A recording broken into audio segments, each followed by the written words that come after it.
Ya, selamat siang. Selamat Fox siang. siang. Ya, sekarang hari ini kita kedatangan Ibu Lisa Gunawan dari perusahaan Oranje Wood eh, di Belanda ya. Jadi ada perusahaan ERP. Nah, untuk lebih jauh, saya akan tanyakan dulu ke Bu Lisa apa itu ERP dan apa bisnisnya dan segala macam penak-peniknya ya. Mungkin pertama Bu Lisa bisa perkenalan diri dulu. Sudah berapa lama di Belanda dan mungkin latar belakangnya apa? Oke, terima kasih sudah mengundang saya. Saya Lisa Gunawan. Saya kalau dari pendidikan sih saya dari multimedia design. Kemudian di sini saya membantu partner saya untuk marketing Oranye Wood. Nah, Oranye Wood dan saya sendiri baru 5 tahun di sini. Masih kecil. Ya. Kemudian kita di sini sebagai konsultan ERP, yaitu apa sih ERP itu? ERP itu adalah sistem manajemen di mana setiap perusahaan pasti akan membutuhkannya. Jadi istilahnya kayak misalnya dalam satu dashboard kita bisa ngelihat invoicing, kita bisa lihat pembelian, kita bisa lihat penjualan, kita bisa lihat webshop kita apakah berfungsi apa enggak, istilahnya kayak gitu. Terus kita kalau misalnya punya campaign mau memarketingin apakah sudah jalan dan bagaimana hasilnya. Jadi semua itu digunakan di sistem di mana kita bisa langsung melihat dan sebagai manajemen kita bisa ambil tindakan ke depan. Nih kemana nih arahnya bisnis kita mau dikemanain nih kayak gitu. Nah, tadi Bu Lisa sempat menyebut ERP ya. Itu apa sih ERP itu? Singkatan apa itu apa sih pengertiannya? ERP adalah Enterprise Resourcing Planning. It is planning. Kalau bahasa Indonesia saya nggak tahu tuh. Ada enterprise berarti perusahaan ya, harus Iya, perusahaan ya. Jadi perusahaan. nggak bisa individu. Misalnya untuk anak-anak mahasiswa gitu, ingin punya sistem memantau aktivitas dia, bisa nggak tuh? Jadi kayak misalnya agenda. Iya, semuanya lah. Misalnya kan selama ini kalau kita manual itu kan bisa masukkan ke Google, misalnya Google Calendar, terus kemudian harus baca buku apa, harus cari buku apa, tugas apa dan segala macam. Itu bisa nggak menggunakan platform ini? Atau berlebihan? Kayaknya berlebihan. Berlebihan ya. Kayaknya Iya. berlebihan karena ERP ini kan kita khusus untuk bedrive untuk Iya. company Enterprise ya. enterprise, di mana kan semua ada nilainya. Iya. Setiap waktu per hour dan lain sebagainya. Sedangkan kadang mahasiswa, saya hanya belajar. Tujuan saya bukan bekerja mencari uang. Kan beda. Istilah kayak gitu. Iya. Kenapa nggak pakai Google Calendar aja? Iya. Makanya namanya ERP, ada Enterprise Resource Planning. Jadi perencanaan sumber daya perusahaan ya mungkin kalau terjemahannya. Ini saya juga baru pertama kali mendengar nih, walaupun puluhan tahun background saya ekonomi, ilmu ekonomi, tapi ini pertama kali saya mendengar ini. Nah, kita ingin tahu nih ERP ini ya, apa sih bedanya dengan website? Apa sih bedanya dengan sistem misalnya auditing internal software atau software untuk accounting? Apa sih bedanya dan apa hubungannya? Oke, gini, Bapak tahu Excel? Excel, oke. Ya, semua orang kalau pakai bisnis biasanya pakai Excel. Iya. Tapi kalau misalnya kita sebagai manajemen, kita mau tahu nih, sekarang hari ini nih, saat ini nih, saya mau tahu omset saya berapa. Nah, tuh mulai deh, Excelnya dibukain semua. Iya. Copy paste. Nah, kalau salah copy paste, hasilnya juga tidak sesuai. Iya. Nah, ERP ini adalah integrasi antara software satu dengan software yang lain atau aplikasi yang lain dengan aplikasi yang lainnya. Dia secara smoothly akan terintegrasi. Jadi misalnya kayak website. Website kita jualan nih e-commerce. Iya. Nah, pada sekarang nih kayak misalnya kita tidak menggunakan ERP. Kita menggunakan simple website yang ada di pasaran saat ini. Iya. Begitu ada orang order, larinya kemana? Kita harus buka back end-nya untuk website. Baru kita tahu bahwa ada order. Mungkin kita masih bisa larikan ke email kita. Oke. Tapi dari situ kita larikan ke orang di gudang. Iya. Ada nggak ya? Ini ada orang order barang A 50, cukup nggak gitu? Oh, nggak cukup. Ternyata mereka cuma ada 45. Nah, gimana nih caranya? Mereka pasti email lagi dong ke orangnya. Maaf Pak, kita adanya cuma 45. Dan proses itu bisa jadi makan 1 hari, 24 jam misalnya. Atau pada waktu jam kerja. Nah, pada saat dengan menggunakan ERP, pada saat ada customer mau pesan nih 50. Sistem secara otomatis dia akan memberitahu, kita adanya di gudang stok cuma 45. Bapak mau nggak 45? Confirm or not? Gitu aja. Itu cuma dilihat di website user, pembelinya. Kalau mereka, ya udah deh 45. Begitu klik, oke, order confirm beli, informasi tersebut langsung lari ke orang gudang. Jadi orang gudang, oke, Bapak ini pesen secara 45 barang A.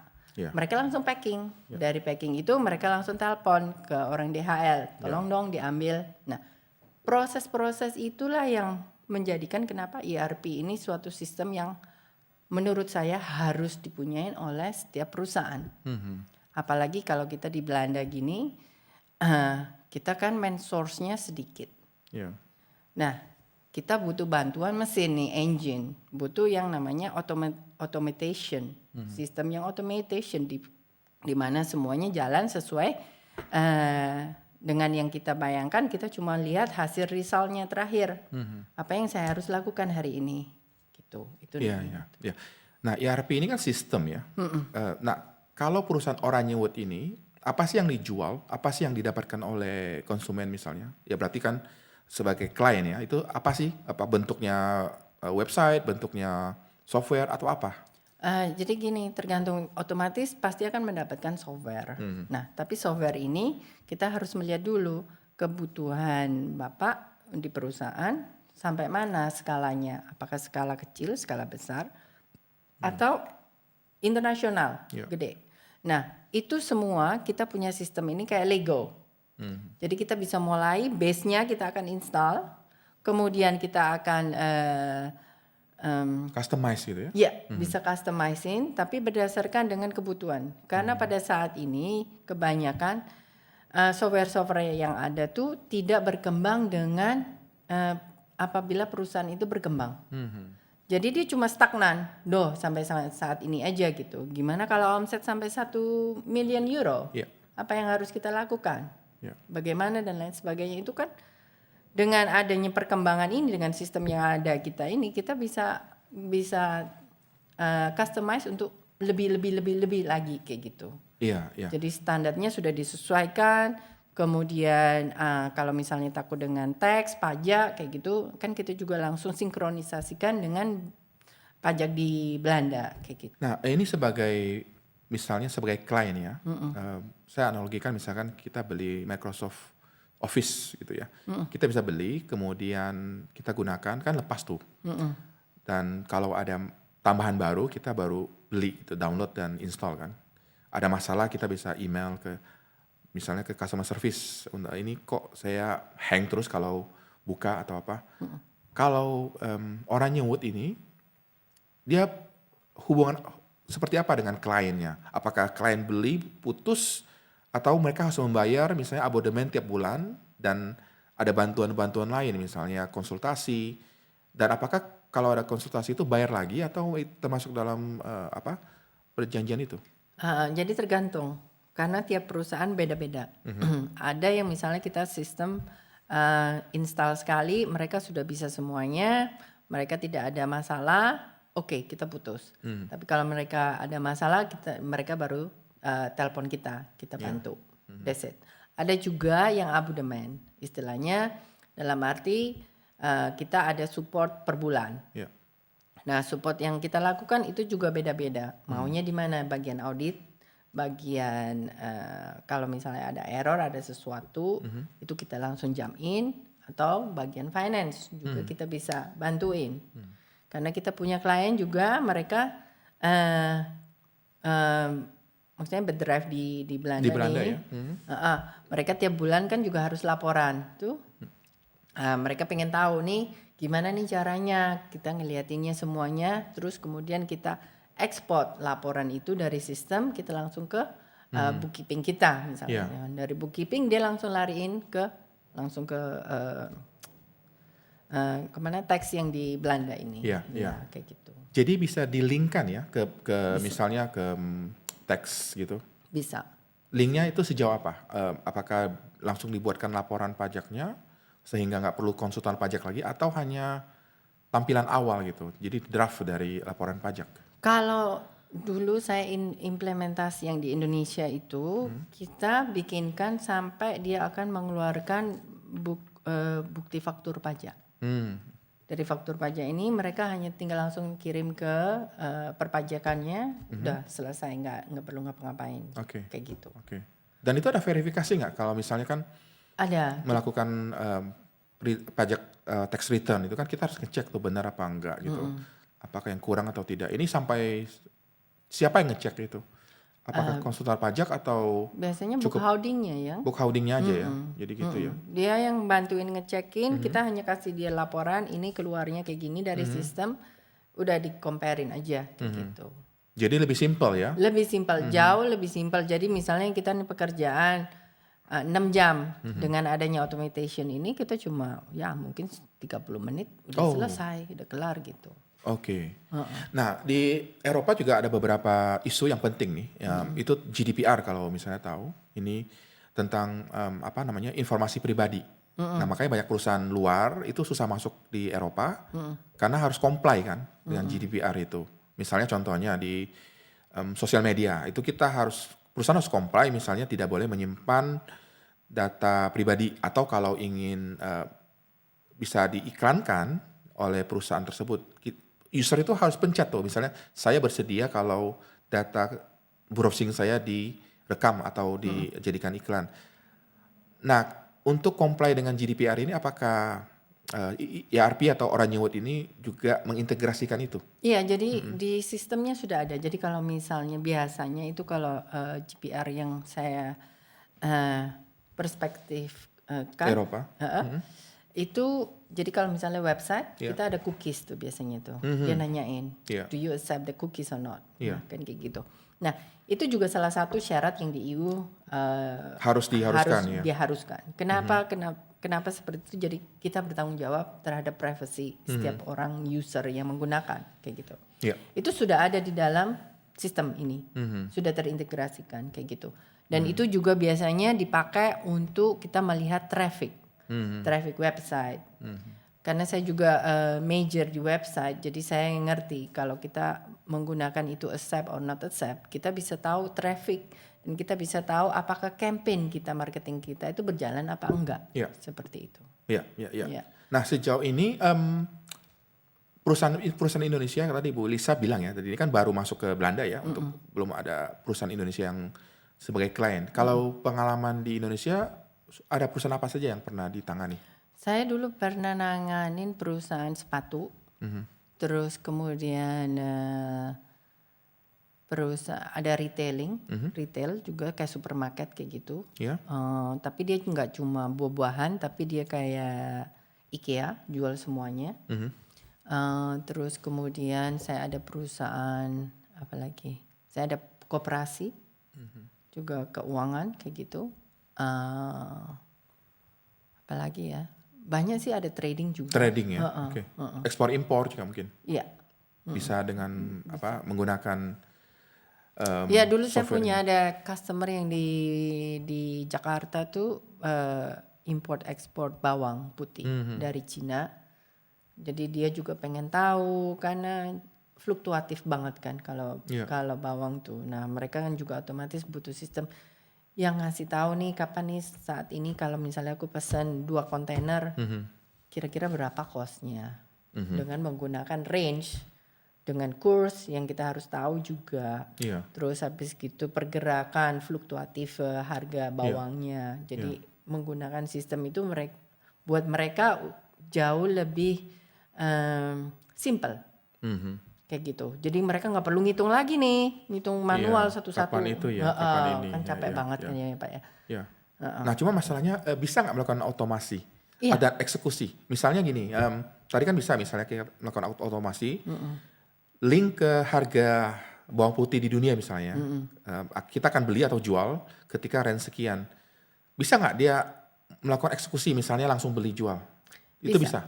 Eh, Atau tetap harus ownernya yang melakukan itu? Saya rasa sih itu bakalan butuh otorisasi Pak. Tapi bisa Kenapa? nggak link ke sana? Bisa, Bisa ya? semua yang bisa Bapak mau pasti bisa gitu loh. Oke. Cuma permasalahannya kalau apalagi udah beli jual hubungan Iya. dengan uang dan beribu-ribu dolar nih, Iya. saya rasa nggak mungkin otomatis robot yang akan melakukan. Iya, iya. Itu aja sih. Iya, iya. Saya bayangkan misalkan orang melakukan trading gitu ya, saham atau mata uang gitu kan. Mereka bisa otomasi dan bisa jual beli itu. Iya, bisa. Dengan apa? Ya dengan otomasi ya, dengan bot gitu kan. Kalau ini mungkin bisa ya, cuma Bisa, jadi gini, kalau kita nih sistemnya kita ngomong restoran deh Pak, Iya. ya kita lebih gampang. Restoran nih misalnya. Oke, begitu dia tahu nih stok ayam berkurang, misalnya nih stok ayamnya cuma tinggal 5, tapi besok udah hari Sabtu iya, atau 2 hari lagi hari Sabtu misalnya. habis gitu ya. Habis dia kasih informasi nih. Di sistem dia omongin, nih harus segera order. Kenapa? Karena pengiriman ayam 2 hari, misalnya kayak gitu. Nah itu secara otomatis. Kita juga bisa langsung sistem, pokoknya kalau sudah dia mencapai 5, lu harus kirim ke supplier at least misalnya 50 ayam harus order. Iya. Nah itu bisa otomatis. Iya. Tanpa ada orangnya nggak apa-apa. Itu bisa ya, seperti itu ya. Oke, oke.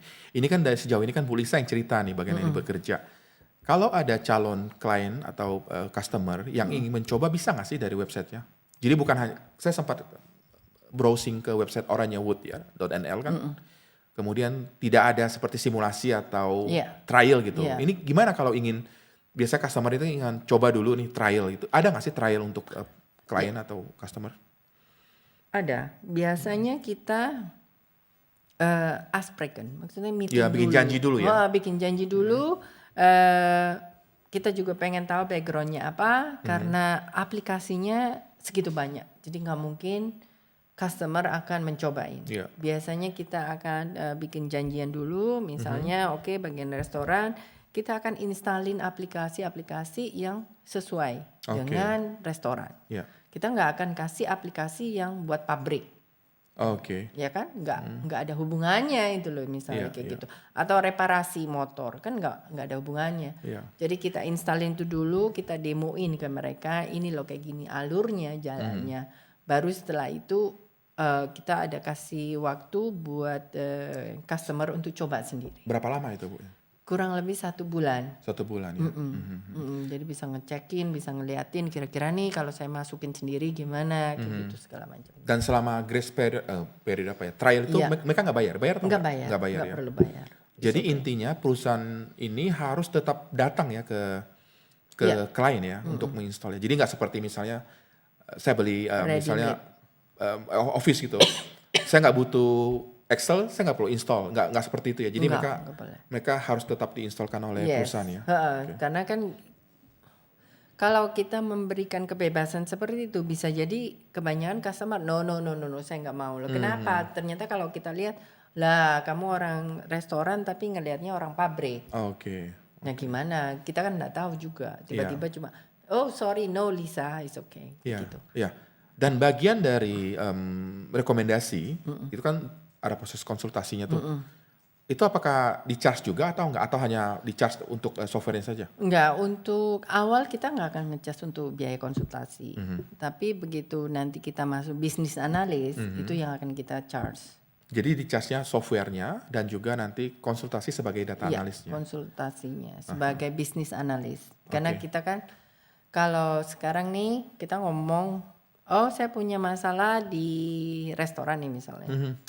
Restoran saya ini kurang orang, Oke. gitu.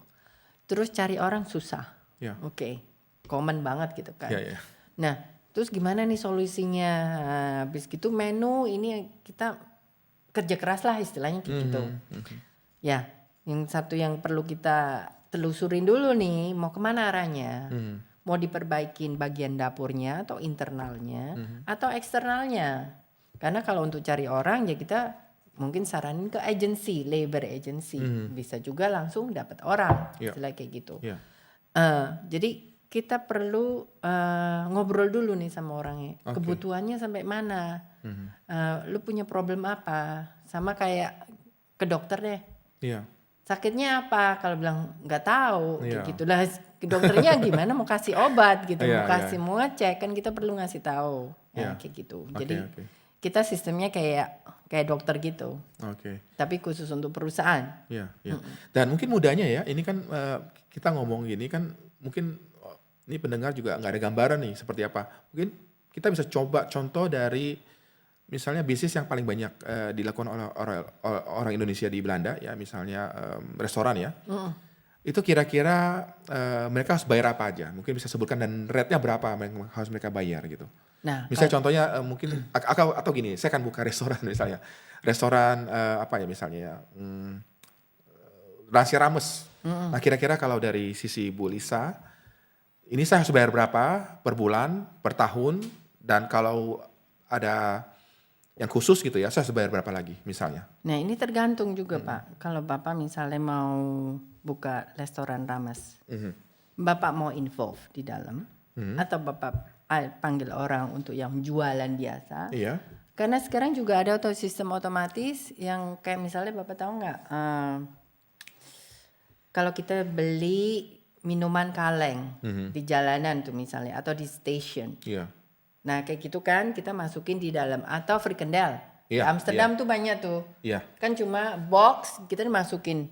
Nah apakah sistemnya juga mau integrasikan ya? Jadi dia juga mantau gitu ya atau tidak gitu ya? Jadi kita harus tahu lebih jelas.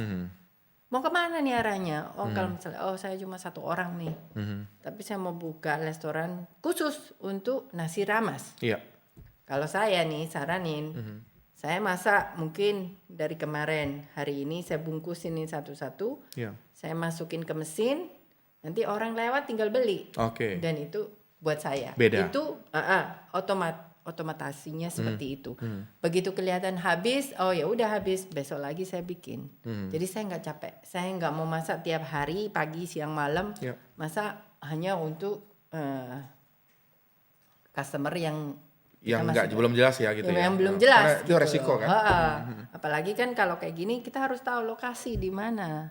Di Den Haag Centrum, di Amsterdam Centrum, atau di pelosok jalan. Nah itu semua kita harus pertimbangkan. Dan kita sebagai konsultan kita nggak akan bisa, kalau gitu pakai ini nih Pak, kita nggak boleh kayak gitu. Nah ini saya lihat di websitenya kan ada harga itu per bulan 30 euro, 29 sekian. Itu apa sih sebenarnya? Itu harga per user. Per user. Jadi selain kita ada harga implementasi, kita juga ada harga per user. Jadi misalnya satu perusahaan nih, kalau misalnya saya ngomong nih bedrijf di Belanda, kebanyakan perusahaannya kelihatannya besar, gudangnya gede, tapi personalnya cuma 2 orang. Kok mereka bisa? Nah mereka pakai sistem ERP ini. Jadi yang mereka bayar per bulannya untuk usernya aja gitu. Karena implementasi cuma sudah di awal. Sudah selesai seperti itu. Per user itu maksudnya berapa account gitu ya di perusahaan itu ya? Berapa account yang akan pakai? Berapa orang? Karena setiap orang dia akan mempunyai pertanggungjawaban ke perusahaan apabila dia nginputnya ngawur. Account ya. Kalau misalnya kita cuma beli satu account tapi dipakai rame-rame, tapi begitu ada yang salah, yang ngaco, siapa yang tanggung jawab? Kalau restoran kira-kira berapa account tuh butuhnya? Atau anggap aja restoran saya bukan yang dimasak kemudian masukkan seperti Febo gitu ya. Orang datang ambil.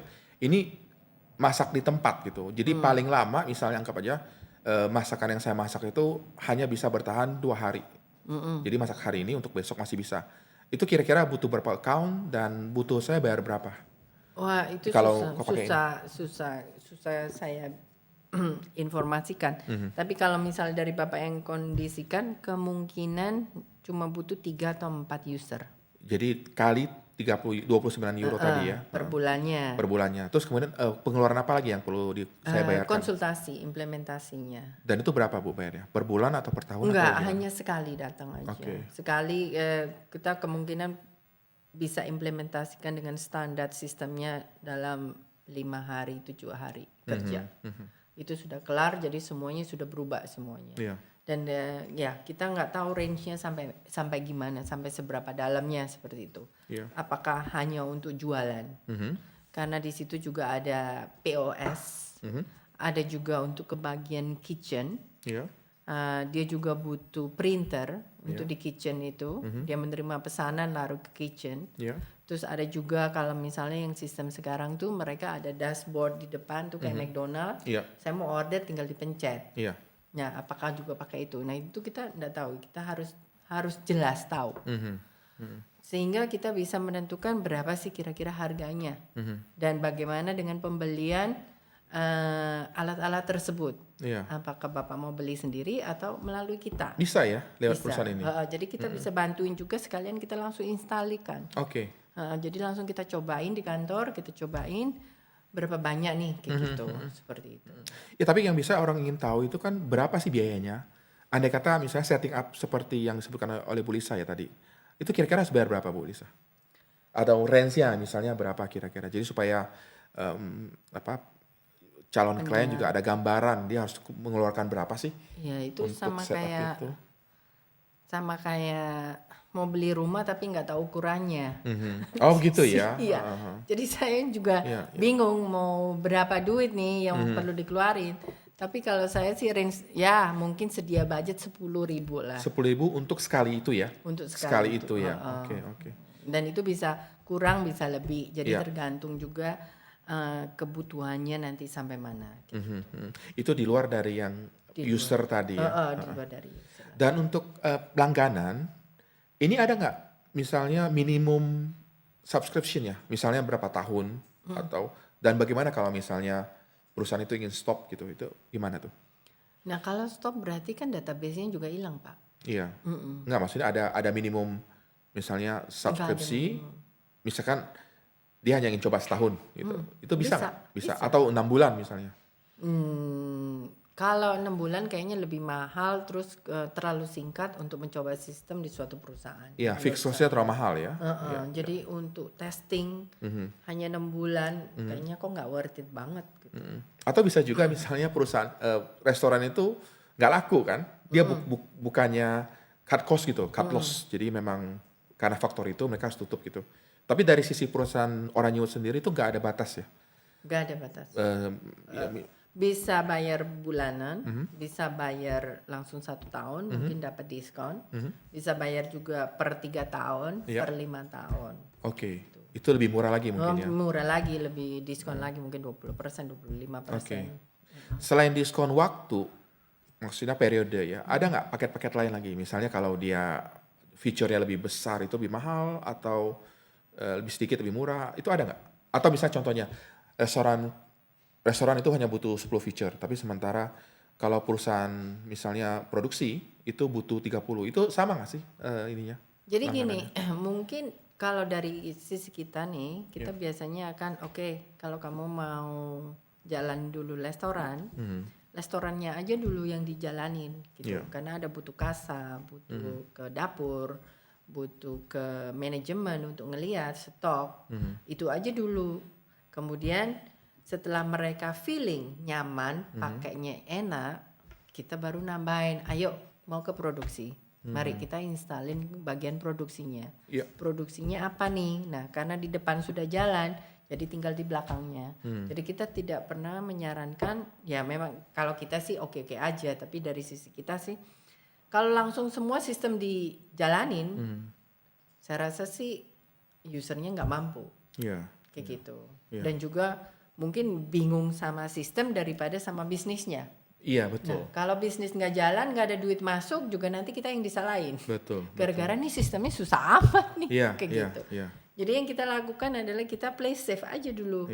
Bapak maunya kok ini, kita bukain di restorannya, paling nggak orang order segala macam, langsung masuk sistem, sudah langsung terlihat. berapa pas waktu malam kita bisa langsung lihat total penjualan kita berapa, omset hari ini berapa duit, kayak gitu. Nah dari situ pihak manajemen kan juga akan bisa menentukan kalau misalnya kayak gini terus nih kali 30 hari kira-kira aku omset berapa duit sih, kayak gitu. Ya kan? Betul. Kalau misalnya loh kok kita lihat nih misalnya sekarang dalam 7 hari yang rame cuma pas weekend. Nah kenapa kayak gitu? Apakah waktu Senin sampai Kamis ini emang nggak ada yang mau makan, atau hemat duit atau gimana kayak gitu. Dan nanti dari situ kan juga bisa marketing intuisinya kan bisa keluar nih.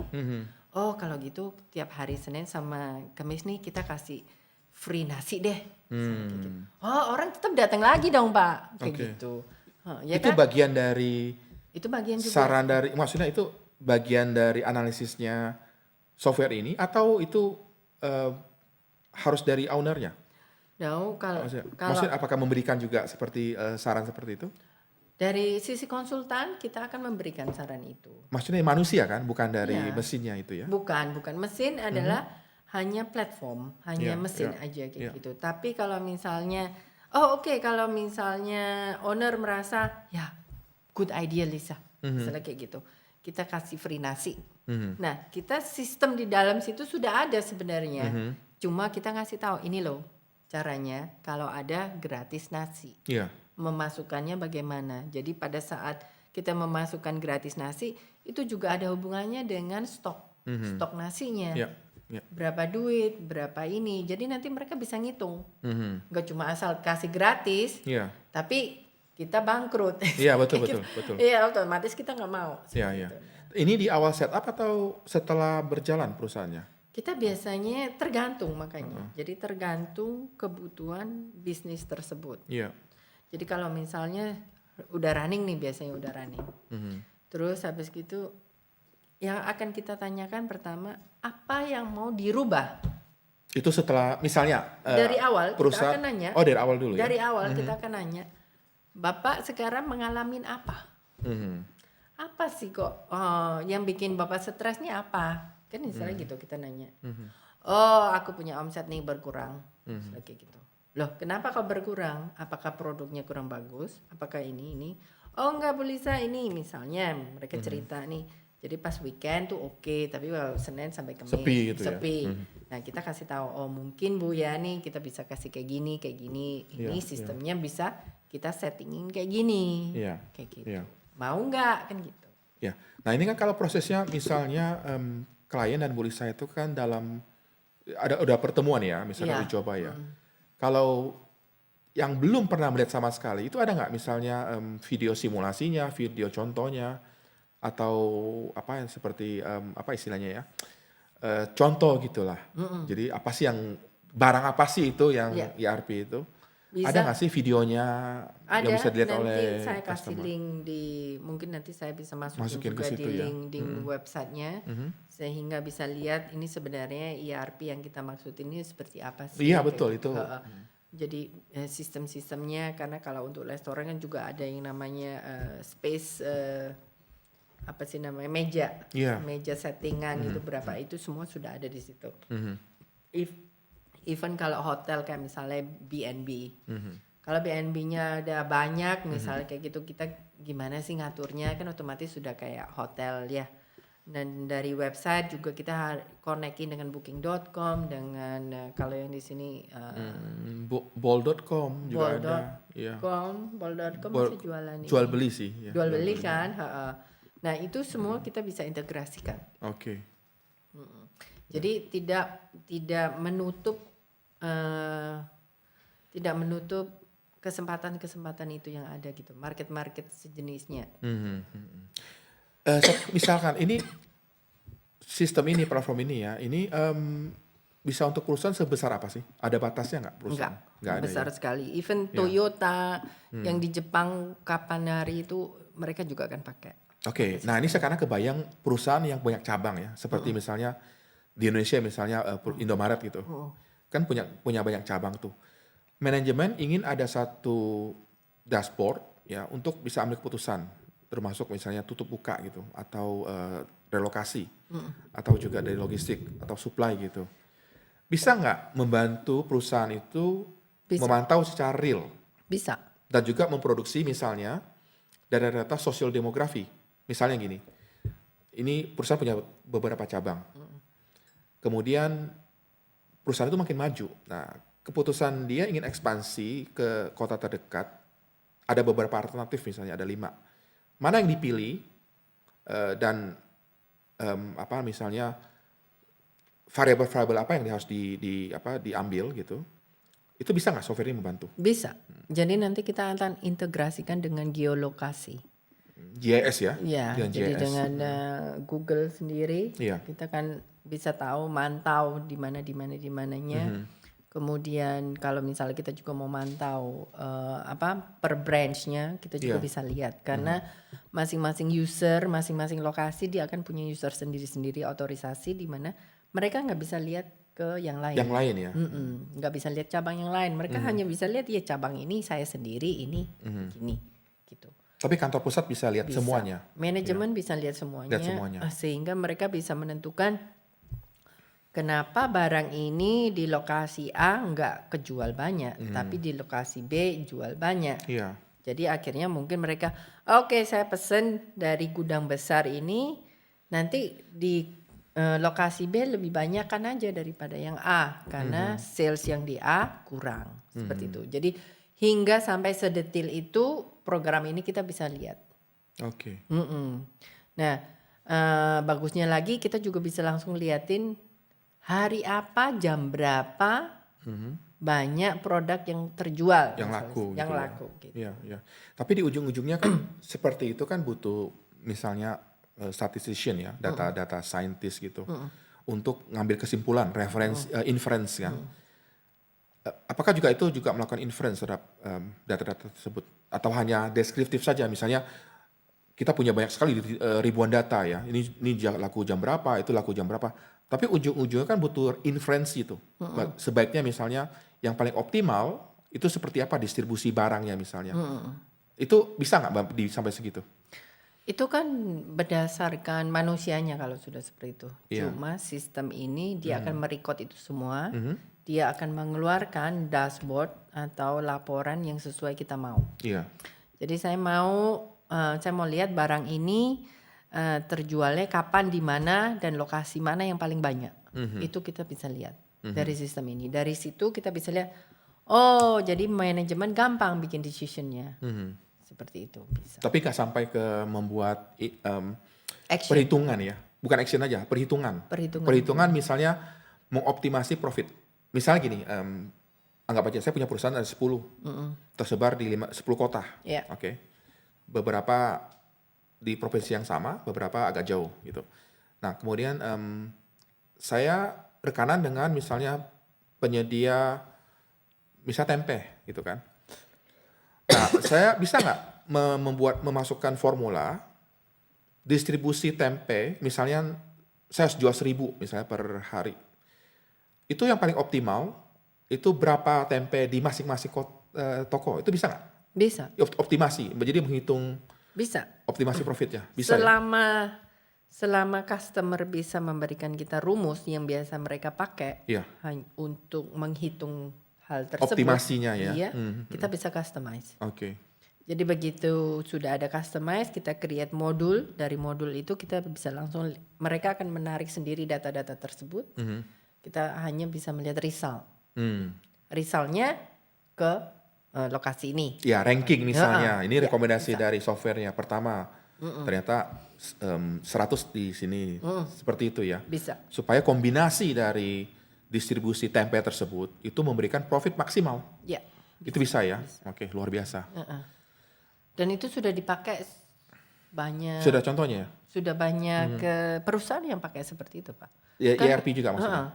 Karena itu udah kayak istilahnya buat manajemen di negara sini itu standarnya. Betul, betul. Ya, ya. Dan itu kemungkinan yang kalah dengan orang-orang Indonesia yang di sini seperti itu. Jadi kurang knowledge-nya untuk mengetahui gimana nih cara Pak melihat pasar. Seperti itu. Nah, karena mereka sudah didikan di sini dan lain sebagainya, buat mereka ERP ini seperti kayak anak-anak SD mainannya seperti Iya, itu. Jadi iya, mereka sudah tahu gimana gitu. iya. Eh, dan saya biasa masuk terjun di dunia orang Belanda. Jadi saya tahu gimana sih kultur mereka gitu. Kultur bisnis mereka. Iya, iya. Ya ujung-ujungnya sama. Mereka ya cuma maunya aku bayar segini, maunya dapatnya segini. Sama, seluruh dunia juga sama seperti itu. Cuma Iya. dari sisi mereka adalah perhitungan-perhitungan itu yang kadang kita miss gitu. Perhitungan kecil. Iya, iya, iya. Nah ini juga ada yang menarik di perkembangan dunia bisnis ya terutama atau dunia modern. Ini adalah penggunaan AI. Nah ini kan mesinnya kan atau ada otomasi juga nih. Sejauh mana sih AI diterapkan di ERP ini atau di Banyak. Orange? Kalau di platform ini apa aja misalnya? Banyak. Jadi setiap kondisi misalnya nih, karena saya fokusnya di website. Iya.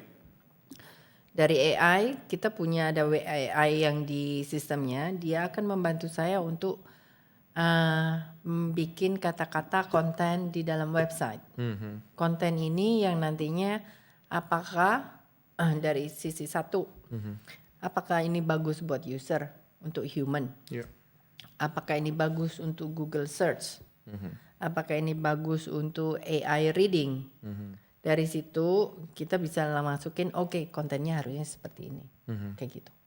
Itu berarti Di di sistem. websitenya. Tapi kalau di sistemnya sendiri misalnya untuk produktivitas itu apakah membantu juga atau enggak? Misalnya seperti apakah misalnya bisa membaca sendiri stok barang gitu, misalnya melalui visualisasi, atau bisa di gudang gitu ya, kemudian dipasang kamera gitu. Saya bayangkan sih gitu sih.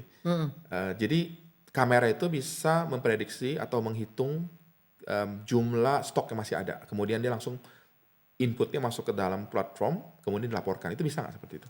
Bisa kalau Bapak punya robot AI yang kayak di Amazon. Ya seperti itu maksud saya. Gitu. Bisa. Bisa ya. Bisa kita integrasikan. Ya, ya, ya. Yang penting ada softwarenya, ada platformnya. Ya. Kita semua pakai API, kita bisa gabungin itu semua. Oke. Nah, kalau ke customer service, misalnya seperti kan pemilik toko atau restoran gitu ya, itu kan sibuk tuh dengan memasak dan ngurus segala macam. Kemudian kan misalnya ada feedback dari customer atau juga misalnya apa ya, rating tanya itu bisa juga integrasikan. Bisa. Supaya kita nggak perlu sibuk membalas satu-satu gitu. Bisa. Bisa Website kita itu menggunakan itu. Website yang Oranye Wood Wood itu ya. Okay. Jadi kan itu ada di bawah, itu ada link. Mereka pasti akan nanya. Secara AI dia akan menanyakan, boleh tahu dengan siapa ini. Kayak pertanyaan standar semuanya. Iya. Iya. Tapi kalau dia sampai ke nanyain solusi, kemungkinan ada FNQ yang akan kita arahkan. Ke orang atau Enggak, bukan? ke halaman, ke halaman website tertentu. biasanya tertentu. Iya. Jadi mereka bisa ngeliatin, oh ya udah dari pertanyaan itu mereka diarahkan ke sini, mereka baca sendiri udah ngerti. Oke. Gitu. Jadi nggak perlu ada orang yang di sana seperti itu. Itu pun bisa. Sampai sejauh mana chatting yang akan diinginkan itu perlu ada persiapan semuanya kayak gitu. Oke, menarik ya. Dan kemudian kita juga bisa dari pertanyaan itu kita arahkan juga nih orang ini, ayo dong order, misalnya kayak gitu. Dengan banyak segala macamnya kita persuasif. Nah itu kerjaan AI Dan aja semua AI gitu. Karena kadang kita manusia nggak ada waktunya kan. Betul. Kita ngurusin ini, punya anak, punya ini, rumah dibersihin segala macam. Ting ting ting ting ting ting, aduh susah banget gitu pertanyaan ini lagi yang gitu sama kan. ya, yang sama ulang-ulang gitu ya. kan, berulang-ulang. Ya jawabannya sama aja gitu, tapi kan mereka kan nggak ngerti. Yang ngerti kan kita sebagai ownernya ngerti. Oh pertanyaannya kok sama-sama aja ya. Gitu. Nah ini kan tadi Bu Lisa menyebutkan kalau untuk orang Indonesia diaspora di Belanda itu kan belum ada yang klien ya dan baru mulai gitu kan. Ini ke depan ada program-program untuk misalnya mengenalkan ke diaspora Indonesia atau lewat apa dan mungkin bagaimana? Saat ini karena ini pertama kali ya ini yang saya lakukan. Fox Radio ya, dan Fox Radio. Iya, saya sendiri belum mengerti diaspora segitu dalamnya dan pertama kali juga yang saya lakukan bulan lalu kalau nggak salah. Cuma itu aja sih, ke depannya gimana dan bagaimana saya nggak tahu, mungkin butuh bantuan bapaknya juga di sini. Ya, ya. Apakah ada program misalnya menawarkan langsung misalnya ke restoran Indonesia, kalau nggak salah di Belanda itu ada 400-an ya. Ya, maksudnya yang Belanda saja itu ada 400-an. Apakah ada program misalnya direct selling itu datang langsung, kemudian menawarkan, kemudian demonstrasi ke mereka? Saat ini saya no idea seperti itu, Mas Ian. Saya belum ada solusi seperti itu. Itu harus dibicarakan juga dengan manajemen di kantor. Iya. Apakah kita willing untuk seperti itu? Iya. Ataukah pada saat acara diaspora kita demo Iya. atau bagaimana? Iya. Saya masih tidak tahu. Iya, iya. Sebenarnya ada banyak pertemuan diaspora sih setahu saya ya. Oke. Itu misalnya ya seperti ngumpul yang kemarin tuh ILH. Itu juga mungkin salah satu channel tuh untuk mengenalkan dan demonstrasi sekalian. Iya. Biasanya tipikal orang Indonesia kan kalau nggak lihat barangnya Iya, iya. susah kan untuk Iya. misalnya percaya atau apa sih gitu karena ininya. Jadi harus lihat langsung dan coba langsung gitu. Nggak ada masalah buat saya gitu. Cuma kan ini pertama kali gitu. Saya nggak tahu cara main di peraturan di diasporanya seperti Iya, apa. iya, iya. Kemarin sempat ada nanya yang dari orang kedutaan, katanya setahun sekali diaspora. Apa itu? Diaspora cuma ngumpulnya setahun sekali. Tapi mereka punya event kayak acara Hari Kartini nih nanti ke April. Terus acara-acara apa lainnya gitu. Saya nggak tahu, saya masih Iya, mungkin bisa dicoba ya nanti. menjajakin gitu Iya, iya. istilahnya. Iya, bisa dicoba. Dan di Amsterdam itu ada Indonesian House tuh. Itu boleh digunakan oleh diaspora Indonesia sih. Oh ya. Iya, misalnya mau ngadakan event. Selama ini tuh ada event-event seperti kesenian, bisnis. Itu mungkin bisa tawarkan ke kedutaan. Oh, oke. Membuka misalnya sesi khusus atau hari khusus untuk demonstrasi. Misalnya produk-produk dari orang yang wood. Ya. oke. Kemudian orang bisa datang, diundang. Mereka bisa coba-coba gitu. Itu mungkin bisa Ya, menarik. jadi satu contoh yang bisa dimulai lah ya dari awal gitu. Ya. Dan mungkin terakhir Ibu Lisa ada yang ingin disampaikan lagi dari perusahaan ini untuk mungkin pendengar Fox Radio di Belanda khususnya. Ya, saya merasa kalau orang Indonesia tuh pekerja keras. Cuma kurang smart untuk kerjanya. Jadi hard worker is okay, tapi working smart is better. Iya, gitu. iya. Jadi kita punya banyak waktu untuk keluarga kita punya waktu untuk mengembangkan bisnis kita. Jadi kita jangan maksudnya kita bikin bisnis tapi kita sendiri yang kerja di dalamnya gitu. Iya. Itu namanya bukan entrepreneur Ya. tapi self employee. Iya, iya. Nah itu ayo dong gitu kan, apalagi bersaing dengan negara EU, negara Belanda gitu, orang-orang yang Belanda gitu. Iya, iya. Ya saya merasa di situ aja sih. Jadi, Maksudnya iya. kekurangannya menurut saya. Jadi harus bisa membuat mesin bekerja untuk kita ya. Ya, Jadi kita punya lebih banyak waktu untuk diri sendiri. mengembangkan diri sendiri, nggak berkutik hanya di dapur lah istilahnya seperti itu. Karena Belanda tuh gede banget, Iya. apalagi kita udah di EU country gitu kan, happy lah gitu loh ceritanya. Iya. Dan satu keuntungan di Belanda adalah di sini tuh hub untuk masuk ke EU sebenarnya. Jadi banyak bisnis misalnya distribusi itu masuk ke Belanda dan setelah itu ke luar. Ya paling dekat misalnya ke Jerman gitu ya. Ya. Atau Belgia gitu. Jadi Kalau saya dengar memang portal maksudnya kontainernya pusat EU yang daerah kita ini itu di Rotterdam memang. Iya, Dari Rotterdam dia lari ke Jerman, lari ke France, lari kemana-mana gitu. betul. Kalau kita bisa melihat itu semua, kenapa tidak gitu. Dan itu sangat potensial sebenarnya sih. Menurut saya ya potensial sekali kayak gitu. Ya mungkin terakhir ada pertanyaan dari yang online, tidak ada ya. Oke. Kalau begitu terima kasih Bu Lisa atas kehadiran hari ini dan semoga kedepannya ini makin maju dan banyak penggunanya di Belanda ya. Dan mungkin juga kalau ada informasi terkait dengan event yang akan dilakukan oleh Oranje Wood gitu, mungkin bisa promosi atau kontak dengan Fox Radio dan bisa kerjasama dengan KBRI juga. Dan semoga semakin besar lah perusahaannya ya. Dan semakin banyak orang Indonesia yang menggunakan ini. Baik, terima kasih.